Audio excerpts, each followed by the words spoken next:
এই রাস্তাটি হচ্ছে ড্যাফলা টু টুনকি বাজারে যে গাছপালা বেষ্টিত চমৎকার সুন্দর রাস্তাটি। রাত্রি ১২টার মতো বাজে।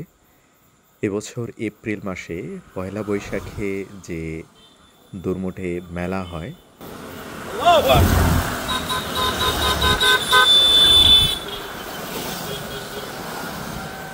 সেই মেলায় মাদক, গাঁজা এবং গান বাজনা বন্ধ করার উদ্দেশ্যে আলেম ওলামাদের উদ্যোগে এবং স্থানীয় নেতৃবৃন্দের সহযোগিতায় গিয়েছিলাম। ফেরার পথে বিদ্যুৎ চলে গিয়েছিল, ঘুটঘুটে অন্ধকারে দল বেঁধে ওনারা আসছিলেন। আমি একটু দাঁড়িয়ে ভিডিও ধারণ করছিলাম। দেখুন কেমন ঘুটঘুটে অন্ধকার।